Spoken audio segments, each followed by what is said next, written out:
The transport ship landed with a heavy thud on the military base. The doors opened, and soldiers from 6 different alien species walked out onto the platform. They looked around at the gray metal walls and the dim lights of the station. This was the edge of civilized space, the furthest defense point against the Ravager swarm. Vex then stepped off the ship first.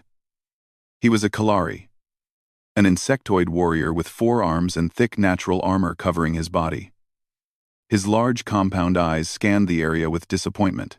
Behind him came Krillix, a massive Gorath soldier who stood 3 meters tall. His reptilian scales were dark green and thick as combat plating. Both of them had expected something impressive. This looked like a punishment posting. This cannot be correct, Vex then said to Krillix. His translator device changed his clicking sounds into words the others could understand. We were told this was an elite assignment, Krillix growled low in his throat. I heard humans run this base. Small creatures. Weak. No natural weapons. Other alien soldiers gathered around them. There were Kelleri with their 6 legs and poison stingers. There were Murathi who could see in 12 different light spectrums. There were Vulcan whose thick skin could withstand extreme temperatures. All of them were confused. A door opened across the landing platform. 3 humans walked out. The aliens stared. The humans were so small. They had no armor on their skin, no claws, no sharp teeth visible. They wore simple uniforms and carried basic equipment.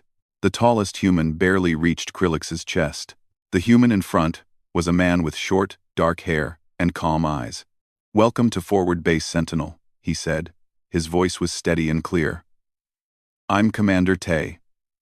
This is Lieutenant Hana and Sergeant Day. The female human named Hana nodded to them. She was small, even for a human. But she stood straight and looked at each alien soldier directly. Sergeant Day, another male human, carried equipment that looked too heavy for his size.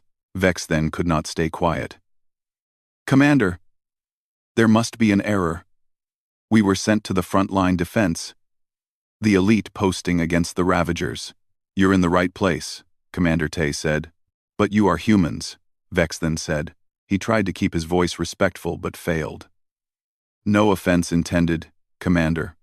But your species is fragile. You have no armor. Your bite force is weak. You cannot see in the dark like Marathi. You cannot survive cold like Vulcan. You do not have our combat advantages. Several alien soldiers clicked and growled in agreement. They had all been thinking the same thing. Commander Tay smiled. It was a strange expression that did not show anger. You're right about all of that. We're not as strong as Gorath. We don't have natural weapons like Kalari. We can't survive in as many environments as most of you. Then why do humans command the defense line? Krillix asked. His voice was deep and challenging. Why should we follow you into battle? Krillix. You'll understand soon enough, Lieutenant Hana said. Time. Vex then repeated. We don't have time. The Ravagers are spreading. They've taken 12 systems in the last month. We need warriors, not... He stopped himself, but everyone knew what he meant to say. Commander Tay's smile disappeared. His face became serious. Not what? Not humans? Let me be clear about something. Every species here is valuable. Everyone has strengths. We work as a team. A team led by the weakest species. Vex then muttered. Sergeant Day stepped forward. He was shorter than Tay but moved with easy confidence. Weakest? Maybe. But we're still here. We've held this line for 2 years. Longer than any other force. 2 years? Krillix laughed. It sounded like rocks grinding together. My people have warrior traditions spanning 10,000 years. Good for you, Sergeant Day said without any emotion. We've been fighting for survival for 200,000 years. Different scale, I guess. Before anyone could respond, alarm sounds filled the air. Red lights flashed along the walls. Commander Tay touched a device on his wrist. Report, he said. A voice came through his communicator. Ravager scout ships detected. 3 systems away. Moving this direction. We have maybe 30 hours. The alien soldiers shifted nervously. Ravagers were the reason they were all here. The Ravager swarm consumed everything. They were a species that existed only to spread and destroy. They had no leaders, no culture, no mercy. They just came in waves, endless and hungry. Commander Tay looked at his watch. A simple device, nothing fancy. 30 hours. Hannah, start prep for deployment. Day, get these soldiers settled and equipped. I want everyone ready in 12 hours. Yes, sir, both humans said together. They moved quickly, not running but walking with purpose. Vex then watched them go. He noticed something strange. The humans did not look scared. They did not even look worried. They looked focused, almost eager. Why do they seem happy? He asked Krillix quietly. The big Gorath soldier shook his head. I don't know. Maybe they're too stupid to understand the danger. But Vex then was not sure about that. He had seen stupid warriors before. They talked too much and boasted. These humans were quiet. They moved with efficiency. They wasted no energy on fear or pride. Lieutenant Hana came back to guide them to their barracks. As they walked through the base, Vex then observed everything. The human base was not fancy, but it was organized. Every tool had a place, every hallway had clear signs. Everything was designed for speed and efficiency. How many humans are stationed here? Vex then asked Hana. About 200, she said. Plus support staff. Now with you and the other coalition forces, we're up to 500 total. That's all? To defend this entire sector? That's all we need, Hana said simply. They reached the barracks.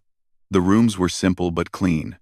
Each soldier had a bed, a locker, and basic facilities. Vex then noticed the human beds were much smaller than the ones prepared for other species. Everything was adjusted for each species' needs. Get some rest, Hana said. Training starts in 6 hours. The alarm will wake you. After she left, the alien soldiers gathered together. They spoke in low voices, sharing their doubts. This is madness, a Vulcan soldier said. They're sending us to fight with humans. We'll have to protect them instead of fighting. Maybe that's the real test, Krillix suggested. To see if we can lead in spite of poor support. But Vex then kept thinking about Commander Tay's calm face, about the way the humans moved when the alarm sounded, about the fact that this small, fragile species had held this position for 2 years. Something did not add up. He decided to watch carefully. To learn what he was missing. Outside, through the window, he could see Commander Tay and Sergeant Day checking equipment. They worked under the lights, preparing weapons and supplies. They moved like they had done this 1,000 times before. Vex then's antennae twitched. There was something about humans that everyone was missing. Something that made them useful despite their weakness. He just didn't know what it was yet, but he had a feeling he would find out very soon. The mission briefing was short. A mining colony 3 systems away was under threat. Ravager scouts had been detected nearby. The colony had 10,000 workers from various species. They needed protection while they evacuated. Estimated mission time is 72 hours, Commander Tay said, pointing at the holographic map. Maybe longer.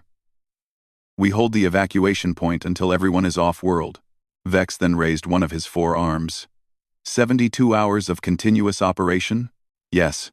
My species requires rest every 16 hours. Minimum 4 hours of sleep. Noted, Sergeant Day said, marking something on his datapad. Gorath? Krillix shifted his massive weight. We need an 8-hour hibernation cycle every 24 hours. It's biological. We cannot fight without it. Premini. We cannot fight without it. Premini. Also noted, Day said. He did not look concerned. Anyone else have specific requirements? Each species listed their needs. The Vulcan needed high temperatures, or they would slow down. The Marathi needed darkness periods for their eyes.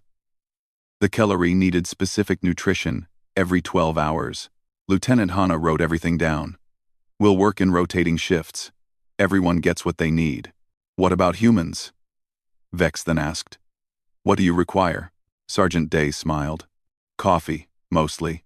Several aliens made confused sounds. They did not understand the reference. We'll manage, Hana said. Let's move out. The journey took 6 hours. They used 3 transport ships to carry all the soldiers and equipment. When they arrived at the colony, evacuation was already in progress. Long lines of workers waited at the loading zones. Fear was visible on every face, regardless of species. The soldiers set up a defensive perimeter.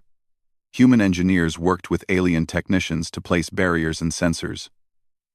Everything moved smoothly at first. Hour 12 arrived. Vexes then felt the first wave of tiredness.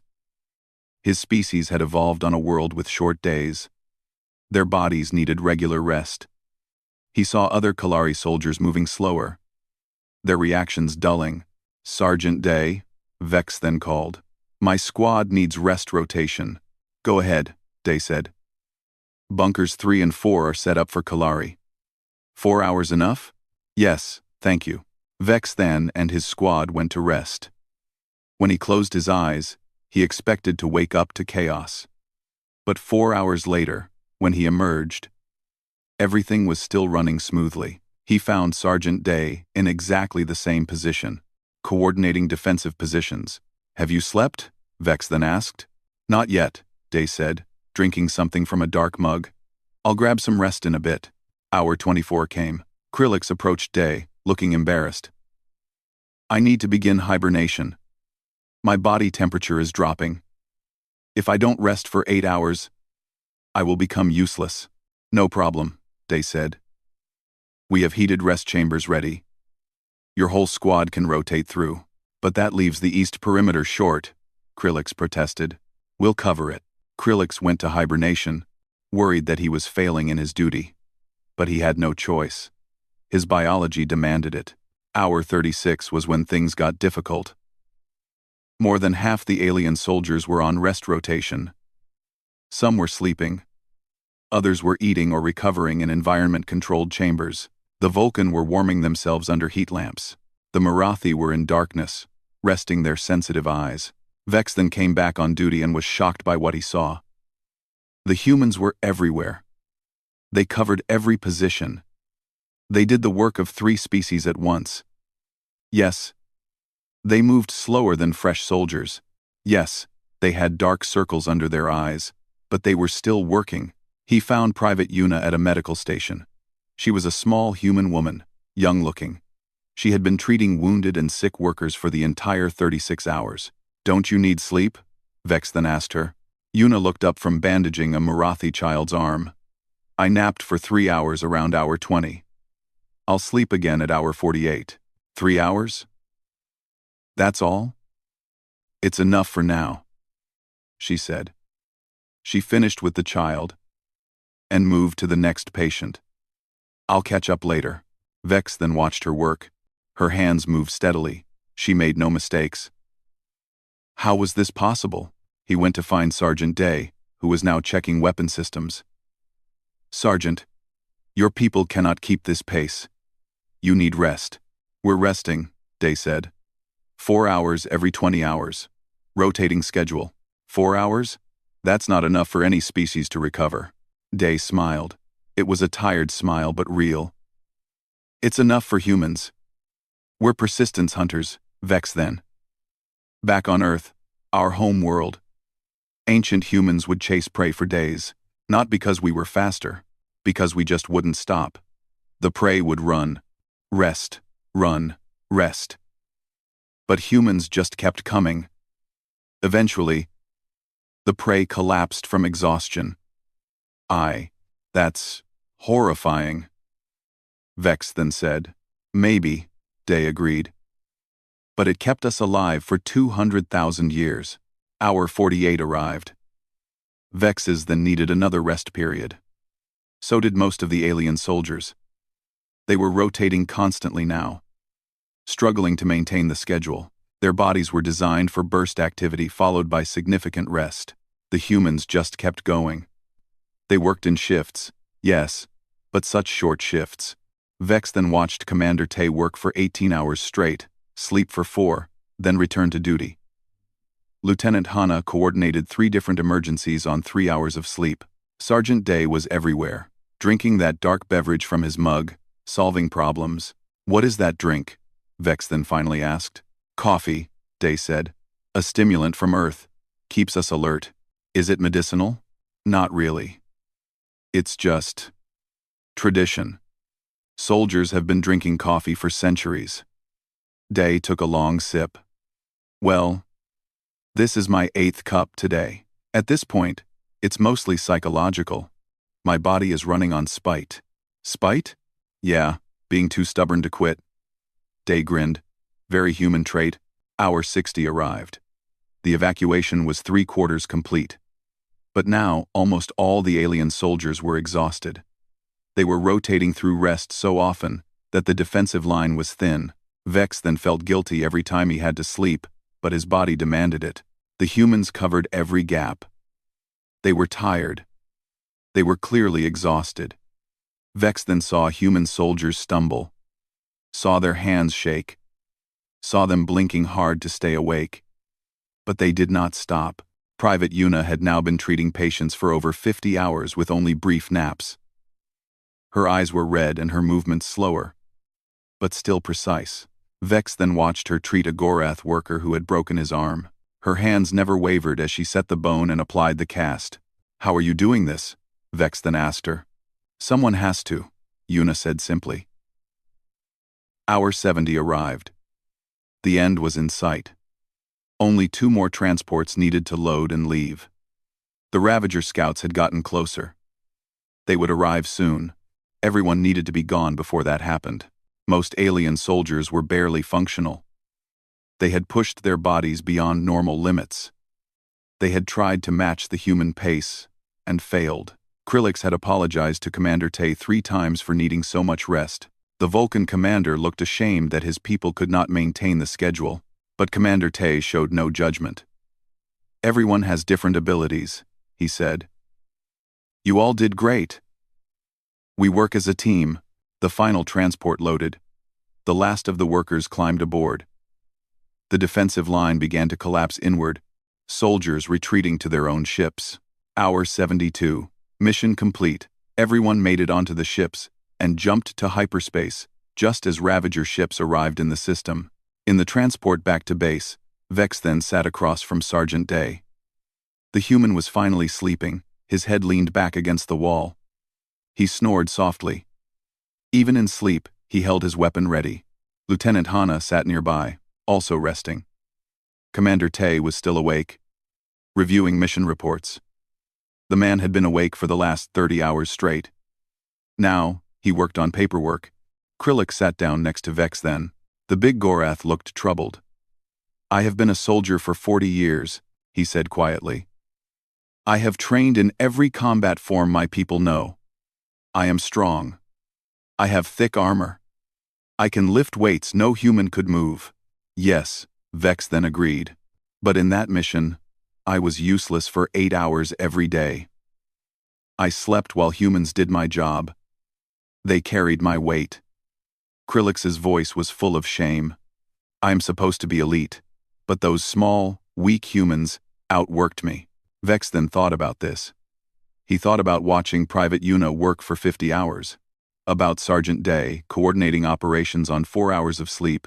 About Commander Tay still working while everyone else rested. "They don't stop," Vex then said slowly. "We have stronger bodies, better natural weapons. But they have something else. They just refuse to stop." "What kind of evolution creates that?" Krillix asked. Vex then remembered what Day had said. Persistence hunters. A species that survived by never giving up. By outlasting everything else through pure stubbornness. Terrifying evolution, Vex then answered. The kind that comes from a world that tried to kill them, and they survived anyway. He looked at the sleeping humans around him. They looked so peaceful now. So harmless. But he had seen the truth. These were not weak creatures. They were endurance predators, and nothing could outlast them. Nothing. The fleet moved through the asteroid field in formation. 6 ships total, carrying the mixed coalition force. They were responding to a distress call from a research station. Simple rescue mission, or so they thought. Captain Hyun piloted the lead human ship with easy confidence. Vex then sat in the co-pilot seat, watching the human work. After the 72-hour mission, Vex then had requested to observe human operations more closely. He wanted to understand them better. Asteroids are dense here, Vex then observed. Good place for an ambush. Yep, Captain Hyun said. His hands moved across the controls smoothly. That's why we're being careful. Where? In the seats behind them, Engineer Mina worked at a technical station. She was monitoring all the ship's systems. Next to her sat Specialist Jin, handling weapons and defensive systems. All ships, stay tight. Lieutenant Hana's voice came through communications. She was commanding from the second ship. Watch your sensors. They moved deeper into the asteroid field. The rocks here were massive, some the size of small moons. They blocked sensors and created blind spots everywhere. Then everything went wrong at once. Ravager ships appeared from behind asteroids. Dozens of them. They had been hiding, waiting. The trap snapped shut. Ambush, Jin shouted. Ravagers on all sides. The fleet scattered as enemy fire filled space. Captain Hyun threw their ship into a hard turn, avoiding a blast that would have destroyed them. Vex then's safety harness cut into his exoskeleton as they spun. All ships, evasive patterns. Commander Tae's voice cut through the chaos. He was on the command ship with Hana. Don't let them separate us. But it was too late. The Ravagers had planned this well.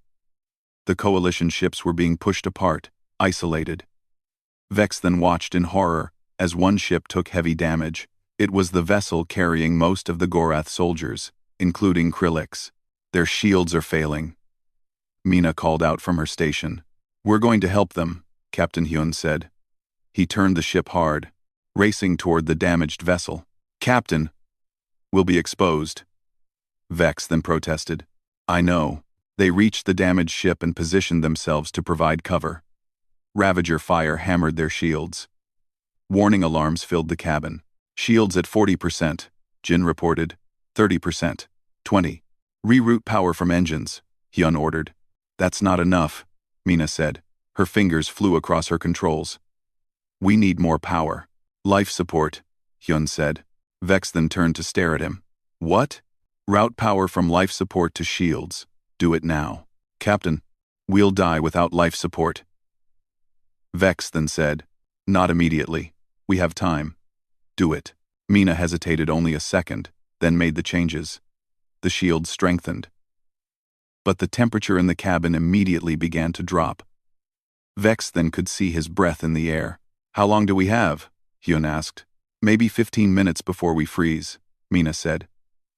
She was already pulling on a jacket from under her seat. 20 if we're lucky. The damaged Gorath ship managed to restart its engines. Krillix's voice came through communication. We're mobile. Thank you. Get clear, Hyun ordered. We'll cover your retreat. But as the Gorath ship moved away, more Ravagers appeared. Their ship took more hits. The shields failed completely.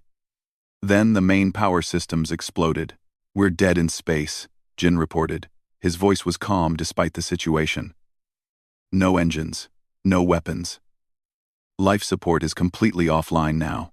The cabin went dark except for emergency lights. The temperature plummeted. Vex then's body began to slow down. Kalari could not function in extreme cold.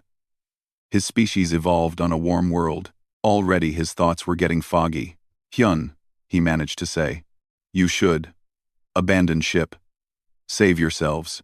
Not happening, Hyun said. The human's breath came out in white clouds. Mina. What do we have? Nothing, the engineer said. Her hands were shaking from cold, but she kept working. Main power is dead. Backup power is gone. We're a floating coffin. What about the Vulcan power cells? Hyun asked. What? Mina looked confused. The Vulcan brought their own power cells. Different design than ours. They run hot, right? Could we use them? Their technology isn't compatible with our systems, Mina said. Make it compatible. Captain, That's impossible. You can't just connect two different. Make it work, Hyun said firmly. You're human. We make everything work. Vexes then watched through slowing thoughts as Mina moved to the cargo bay. She came back with a Vulcan power cell. It was designed for their heat-based technology. Nothing like human systems. The temperature was now far below freezing. Vex then could barely move. His body was shutting down. He saw Jin and Hyun moving slowly, their lips turning blue. But they did not stop working. Mina opened panels and pulled out wires. She began connecting them to the Vulcan power cell in ways that made no sense. She used pieces from 3 different systems. She welded connections with a hand torch. She bypassed safety systems. She created something that had never existed before. This shouldn't work, she said, her voice shaking from cold. The voltage is wrong. The connections are all wrong. This violates every safety protocol. Will it kill us? Hyun asked. Probably not. Then it's fine. Do it. Mina made the final connection. For a moment, nothing happened. Then lights flickered. Heat began flowing through the vents. Not much, but some. It's working, Jin said, surprised. How is it working? Don't question it, Mina said. She was already connecting more systems. I have an idea for weapons. If I take the Marathi sensor array and connect it to our disabled weapons system, I might be able to create a feedback pulse. That's not a real thing, Vex then said weakly. His body was slowly warming up. It is now, Mina replied. She worked for 5 more minutes. The temperature in the cabin swung wildly. It went from freezing to hot as the Vulcan power cell pumped out heat. Then it cooled again, as Mina rerouted power. The humans adapted, removing jackets when it was hot, putting them back on when it cooled. They kept working through every change. Finally, Mina activated her improvised weapon. A pulse of energy shot out from their ship. It was not a normal weapon. It was feedback from 3 different incompatible systems forced to work together. It should have done nothing. Instead, it hit a Ravager ship and scrambled all its systems. The enemy vessel went dark and drifted away. Did that just work? Jin asked. Yes, Mina said. She sounded as surprised as everyone else. I have no idea why, but yes. They fired 3 more pulses. 3 more Ravager ships went dead. The rest of the enemy fleet, confused by this impossible weapon, began to retreat. The coalition ships regrouped. The battle was over. They had survived. When engineers from the other ships came aboard to inspect the repairs, they were horrified.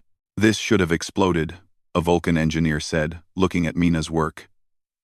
These systems are not compatible. You cannot connect them like this. And yet I did, Mina said.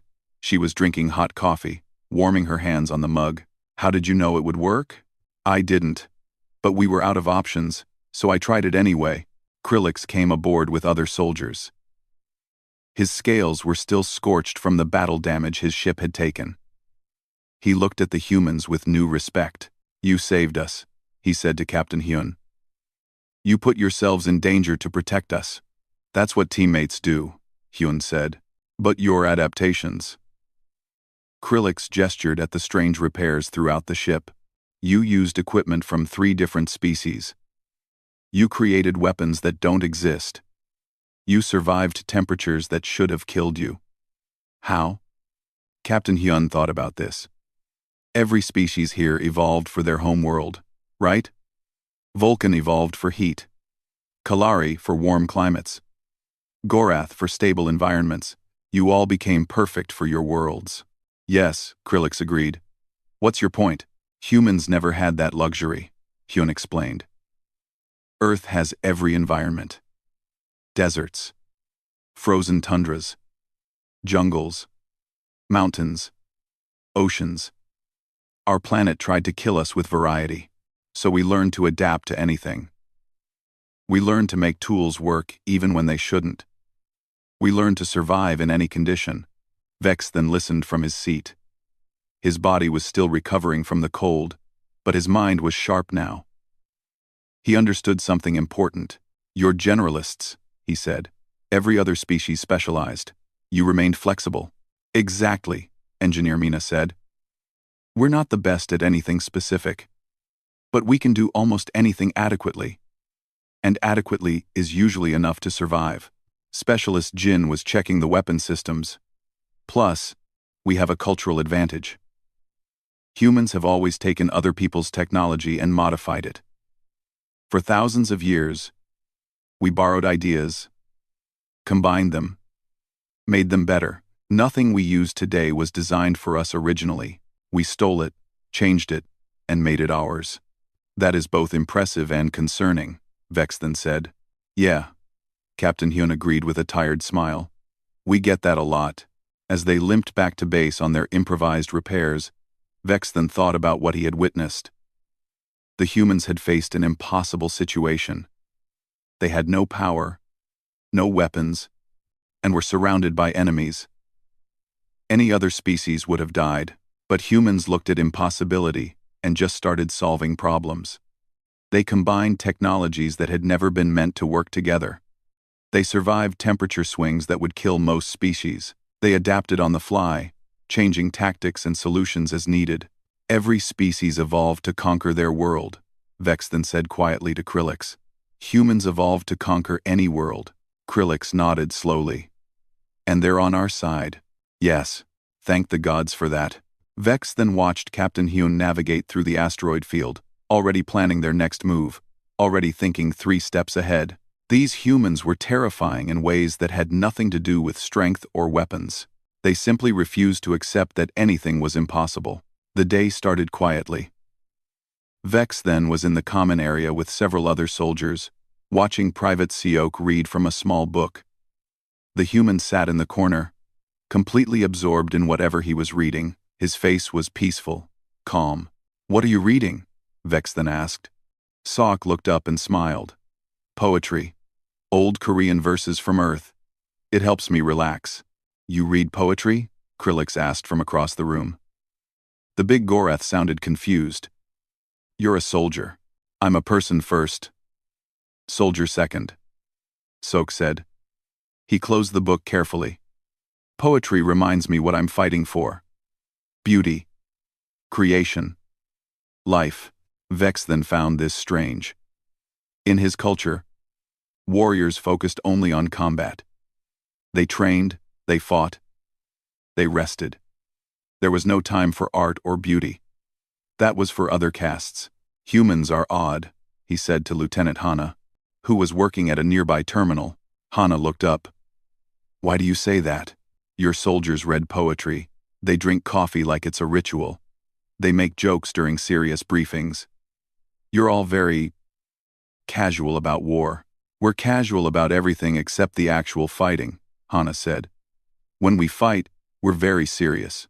I haven't seen that yet, Vex then said. Pray you don't have to, Hana replied. Something in her voice made Vex then pause. She went back to her work. The alarm sounded an hour later. Not the distant warning alarm they had heard before. This was different. This was the emergency breach alarm. Ravagers on the base. Commander Tay's voice boomed through the speakers.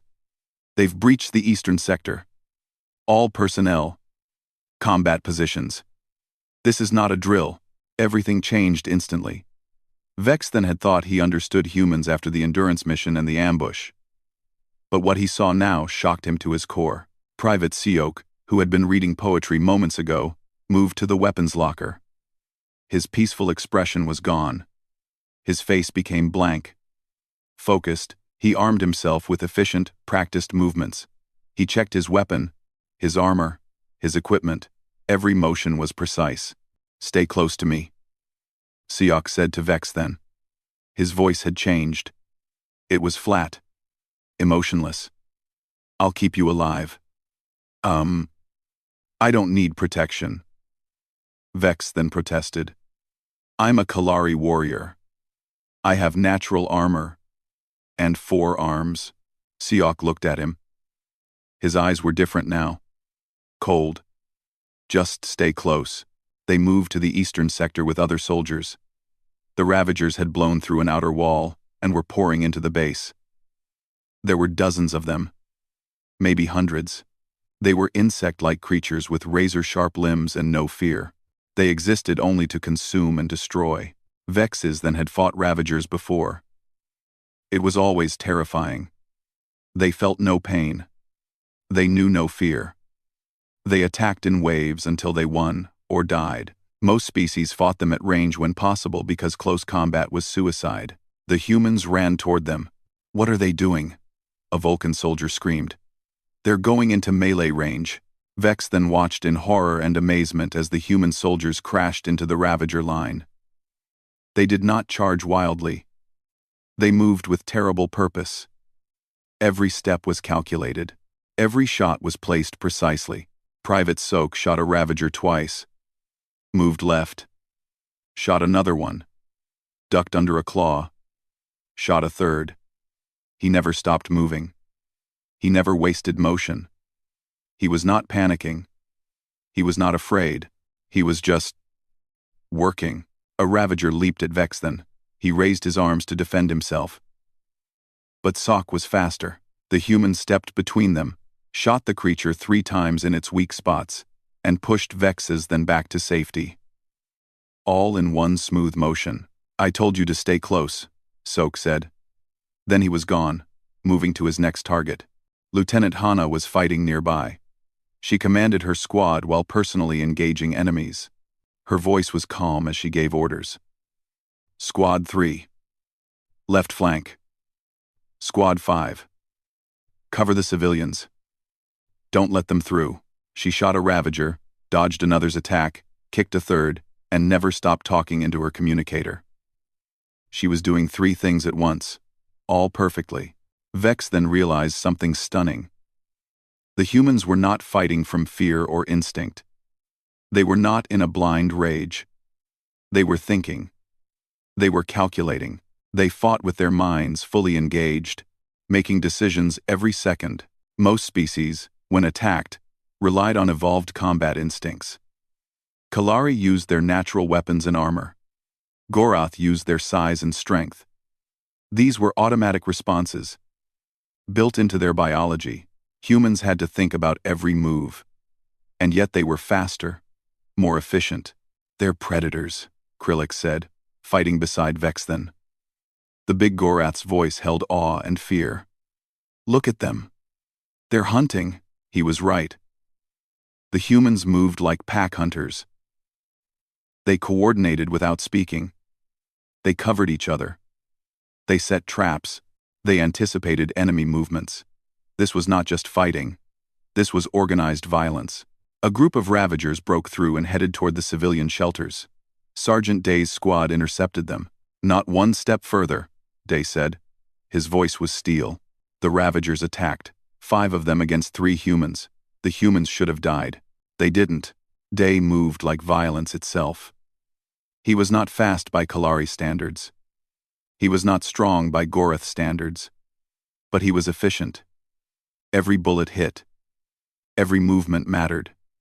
He fought with a cold, controlled fury that was more terrifying than any berserk rage. One Ravager got past him and ran toward the shelter entrance. Day shot it once in the leg, making it stumble. Then he ran after it, jumped on its back, and broke its neck with his bare hands. The human's face showed no emotion, no anger, no fear, nothing. He stood up, checked his weapon, and returned to the defensive line. "What are you?" Vex then whispered. The battle continued for 20 minutes. It felt like hours. The Ravagers kept coming. The defenders fought them back. Vex then saw things that would haunt him. He saw Private Yuna, the gentle medic, shoot a Ravager that threatened her patients. She killed it efficiently, then immediately returned to treating the wounded. No hesitation. No trauma. She just switched back to being a healer like flipping a switch. He saw Commander Tay fight 3 Ravagers at once, coordinating the entire battle while in personal combat. The man's mind worked on multiple levels simultaneously. He saw Engineer Mina, who made coffee jokes and improvised repairs, throw an explosive that killed 6 enemies. She calculated the throw angle like it was a math problem. But the most shocking thing was what happened when the battle ended. The last Ravager fell. The all-clear signal sounded. And the humans just turned it off. Private Sock picked up his poetry book from where he had left it. His hands, which had killed efficiently minutes ago, turned the pages gently. His face became peaceful again. "Are you injured?" he asked, vexed then kindly. "No. You protected me." "Good." Sioc smiled. It was a warm, genuine smile. "War is terrible. I'm glad you're safe." Vex then could not understand it. "How do you do that? How do you turn the violence on and off?" "Practice," Sioc said. "Control. We learn young that anger is a tool. We use it when needed. Then we put it away." Lieutenant Hana was helping carry wounded to the medical bay. She had killed at least 15 enemies during the fight. Now she comforted a crying child, her voice soft and reassuring. "You were terrifying," Vex then said to her. "Now you're kind." "Those aren't opposites," Hana said. "I'm violent to protect. I'm kind because that's who I want to be. We choose our actions." Sergeant Day was checking on his soldiers, making sure everyone was okay. He clapped one young human on the shoulder, praised him for his fighting. The sergeant who had killed with cold efficiency was now warm and caring with his people. "This makes no sense," Krillic said, watching it all. "My people are either warriors or civilians. We cannot be both. Humans are both," Commander Tay said, walking past. "We're poets and killers, healers and warriors, gentle and violent. We contain contradictions." Vex then looked at the human bodies being carried to medical. There were too many. Humans had taken heavy casualties defending the alien soldiers and civilians. They had thrown themselves into danger repeatedly.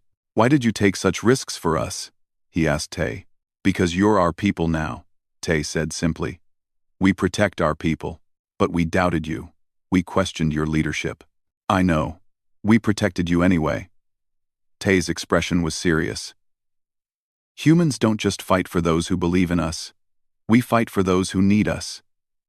Even if they doubt, even if they question. We fight because it's right." The next day, Vex then watched Private Sioc reading his poetry again. The humans' hands were still bruised from combat. But they held the book carefully, like something precious. "How many enemies did you kill yesterday?" Vex then asked. "I don't count," Sioc said. "That's not the point." "What is the point?" Sioc closed his book. "The point is that I can read poetry today. That the child Lieutenant Hana saved can grow up. That people are alive who would be dead. The violence isn't the point. Life is the point." Vex then finally understood something fundamental about humans. They were not warriors who sometimes showed mercy. They were not peaceful beings forced to fight. They were both things at once, completely, all the time. They could love beauty and create destruction. They could be gentle with the weak and merciless to threats. They could switch between these states instantly, with full control. "We're all predators," Vex then said quietly to Krillix that evening. "What?" "Humans. They're predators. Not because they hunt, because they choose when to hunt. They control it. That's more frightening than any instinct." Krillix nodded slowly. "My people have warrior traditions. Kalari have combat culture. But humans, they're something else. They're civilized killers. They think while they destroy. And they're on our side," Vex then said. "Thank the gods," Krillix replied. Vex then was starting to understand why humans led the defense line. It wasn't about strength or weapons or technology. It was about control, about being able to do terrible things when necessary, then becoming gentle again when the danger passed. It was about being fully human. Whatever that meant. Vex then found Commander Tay on the observation deck 3 days after the base attack. The human stood alone, looking out at the stars. The lights from distant suns reflected in the window. "Commander," Vex then said, "may I speak with you?" "Of course." Tay gestured to the space beside him. "What's on your mind?" Vex then had been thinking about this conversation for days. He needed to understand. "I've watched your people for weeks now. I've fought beside them, but I still don't understand something important. What's that? Why are humans the last line of defense? Vex then asked directly. I know about your endurance now, your adaptability, your controlled aggression. But other species have strengths too. Gorath are stronger. Morathi have better sensors. Vulcan can survive harsher environments. Why do humans lead? Tay was quiet for a moment. He looked out at the stars, thinking, Let me tell you about Earth, he finally said. Our home world. What about it? What? Earth tried to kill us. For 200,000 years, it tried to kill humanity. Tay's voice was calm but serious. We had ice ages that buried continents, diseases that killed millions, predators that hunted us, droughts, floods, volcanoes, earthquakes. Many worlds have dangers, Vex then said. Not like Earth. Most species evolved on stable worlds. Kalari evolved on a warm planet, with few environmental changes. Gorath evolved on a world with mild seasons.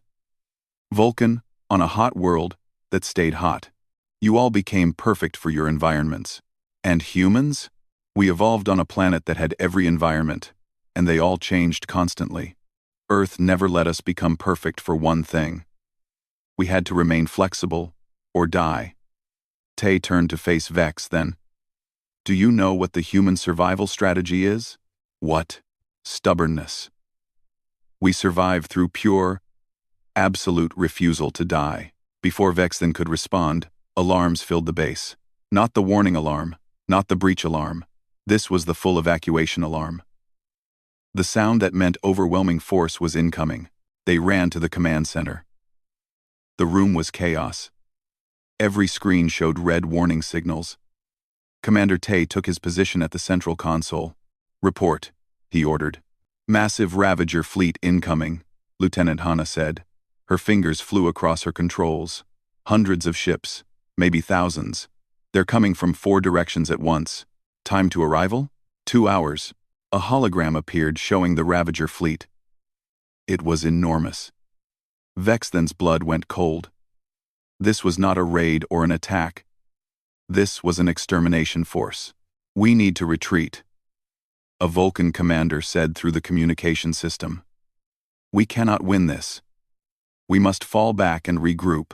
If we fall back, they reach the civilian sectors, Tay said. 50 billion people live in the systems behind us. If we retreat, they all die. Then we evacuate them. We don't have time. 2 hours isn't enough. Tay looked at the hologram, his face hard. So we don't fall back. That's suicide. The Vulcan commander protested. Military doctrine says to preserve forces. We retreat, save our ships, and fight another day. Human military doctrine says something different, Tay replied. His voice was steel. We hold the line. No matter what. Admiral Wu's face appeared on the screen. He was the human fleet commander, approaching with reinforcements. But everyone could see he would arrive too late. Commander Tay, Wu said, I need you to hold for 3 hours. Can you do that? 3 hours. They had 500 soldiers, maybe 20 ships. The Ravagers had thousands of ships, and endless troops. We'll hold, Tay said without hesitation. After the communication ended, Vex then approached him. Commander, this is impossible. We cannot win. Probably not, Tay agreed. Then why fight? Because if we don't, innocents die. Because this is our job. Because... Tay looked at him. Because humans fight like we've already lost, and we're taking everyone down with us. We fight out of spite. I don't understand. I know. You will. The next 2 hours were spent preparing. Every soldier armed themselves. Every ship was readied. The humans moved with grim purpose. They were not excited. They were not afraid. They just worked. Vex then noticed something strange. The alien soldiers were terrified. The Vulcan were calculating survival odds. The Morathi were planning escape routes. Even Krillix looked worried. But the humans? The humans looked angry. "Why are you angry?" Vex then asked Private Soak. "Because they think they can push us around," Seok said, checking his weapon. "Because they think we'll just give up. Because they're trying to hurt innocent people." He looked up, and his eyes were cold. "They think we'll quit. That makes me angry." The Ravagers arrived exactly on time. The screens showed the massive fleet dropping out of hyperspace. Thousands of ships. An unstoppable force. "All ships, defensive formation," Commander Tay ordered. "Remember, we don't need to win. We just need to hold." The battle began. It was chaos immediately. The Ravagers attacked from every direction. Coalition ships fought back desperately. But there were too many enemies. "We're being overwhelmed," a ship captain shouted. "Hold your position," Tay replied calmly. Vex then watched as human pilots performed impossible maneuvers. They flew ships in ways that shouldn't work. They took risks that should have killed them. When their weapons ran out of ammunition, they rammed enemy ships. When their shields failed, they kept fighting. "This is insane," Krillic said. He was manning a weapon station next to Vex then. "We should retreat." "Humans don't retreat," Vex then said. He finally understood. "They can't. It's not in them." He watched Sergeant Day's ship get hit. The vessel was crippled, drifting. But Day used his remaining power to set his ship on a collision course with a Ravager carrier. He killed himself to take out a ship 50 times his size. "Every species fights for victory." Admiral Wu's voice came through the communication. His fleet was still 30 minutes away. "But humans fight like we've already lost. We fight to make sure you lose too." Engineer Mina had created another impossible weapon. She combined failing reactor cores into a massive explosion. It destroyed 20 Ravager ships. It also destroyed her ship. She and her crew died, but they took the enemy with them. Captain Hyun's ship was on fire. Half his crew was dead, but he kept flying, kept fighting. "If I'm going down, I'm taking as many of them as I can." "He's insane," a Vulcan soldier said. "No," Vex then replied. "He's human. This is what they do." Private Yuna was treating wounded on the base while the battle raged overhead. A Ravager boarding party broke through. She picked up a weapon, killed them all, then went back to treating patients. No hesitation, just necessity. The humans were losing. They were dying. Their ships were being destroyed. But they never stopped. They never slowed down.